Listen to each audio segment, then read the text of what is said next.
Assalamu alaikum wa rahmatullahi ta'ala wa barakatuhu. Yan uwanmu masu kallon mu da sauraron mu, barkanmu da wannan lokaci, barkanmu da sake saduwa da ku a daidai wannan lokaci. Kamar yau kamar kullum dai kuna tare da tashar Arewa Play wacce ta saba kawo muku abubuwan da suka shafi technologies musamman akan wayoyin da ke hannayenku. Bidiyon mu na yau zai mana nuni ne da yadda zaka haɗa broadcast a WhatsApp. Misali, idan aka ce broadcast ana nufin wata hanya ɗaya wacce zaka iya yin rubutu sau ɗaya ka aika shi zuwa ga duk nambobin da suke wayarka in dai suna yin WhatsApp.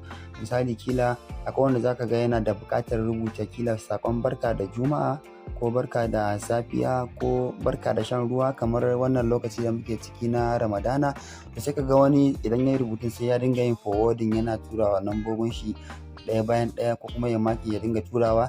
To a madadin haka sai aka ce ga wata hanya ɗaya wacce idan kai rubutun nan sau ɗaya duk wasu nambobi da suke wayarka za su ga wannan sako in dai suna yin WhatsApp, sai dai wanda baya yi.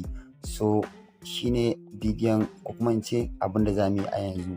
Misali da farko bara mu shiga cikin WhatsApp ɗin kamar haka. Yanzu gashi muna cikin WhatsApp, ga nambobi nan, ga groups nan misali.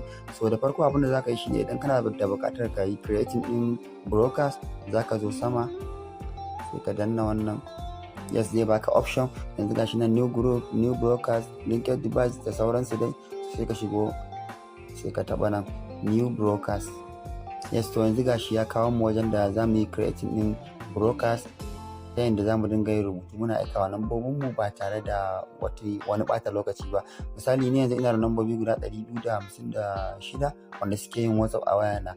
So idan ka ga dama nambobinka koda sun kai nawa ko ba su kai ba ko sun wuce nawa, za ka iya janyo adin ɗinsu duka zuwa broadcast ɗinka.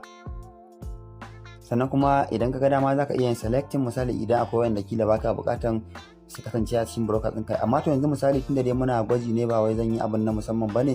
Yanzu misali bara in zaɓi wasu daga cikin nambobin misali.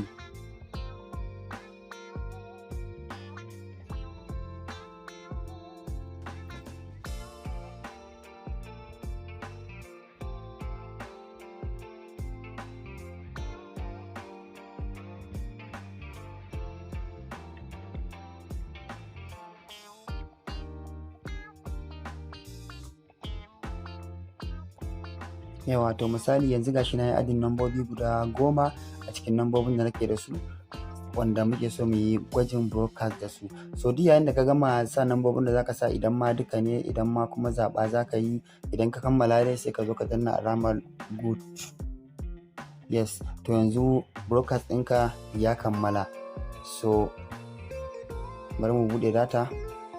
Misali sai ka zo wajen filin rubutun nan kamar yadda ka gani, sai ka danna misali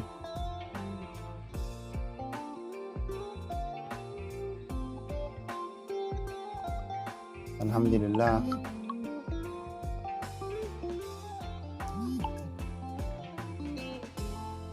Misali alhamdulillah mun samu ruwa. Yayin da ka gama wannan rubutun, ka gama rubuta duk iya tsawon rubutun da kake so ka yi, sai ka zo wajen alamar sending sai ka danna yes. To yanzu rubutunka ya tafi. So yanzu kamar ni da na ajin ɗin nambobi guda 10, so duka nambobin nan guda 10 duk wanda yake a online a yanzu ya ga wannan sakon. Idan kuma baya online, to duk lokacin da ya hau zai ga wannan sakon. To haka ma idan namba 50 ne kai ajin, idan 100 ne, 200, 300, iya adadin nambobin da duk kai ajin a wannan broadcast naka, to dai yayin da kai rubutu sau ɗaya ka tura, kowanne a cikin wannan nambobin zai gani idan ya hau. Kuma wannan ba wai sau ɗaya bane, a duk lokacin da zaka yi rubutu nan cikin broadcast ɗin zaka shigo, zaka iya yin back misali. Yes, kun gani yanzu ga broadcast ɗin da na creating a yanzu a sama shine sama wanda na rubuta alhamdulillahi mun samu karuwa. A duk lokacin da zaka yi rubutu da ya shafi kana so ya je zuwa ga nambobinka gaba ɗaya, zaka shigo wannan broadcast naka, ka zo daidai wajen rubutun nan ka danna, ka yi rubutun da zaka yi, ka zo wajen sending ka senda, shikenan. Kuma wanda kowa zai gani, kuma wanda ya nufin yin reply da zai reply. Sannan kuma bambancin broadcast da group, shi group kowa yana da daman yin magana, shine misali kai zaka yi, wancan zai yi, waccan ma za ta yi. To amma shi broadcast babu wanda zai yi magana a cikin shi sai kai da kai creating ɗin shi.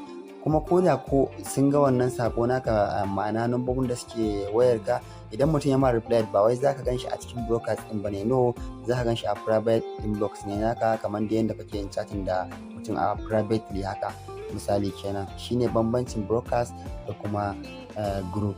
Wannan shine takaitaccen bayani da zamu yi a yau akan broadcast. Ku ci gaba da kasancewa da mu domin samun abubuwan da suka shafi haka. Wanda bai mana subscribing ba kuma idan ne ya daure ya mana, wanda kuma ya iya ci gaba da bibiyar mu.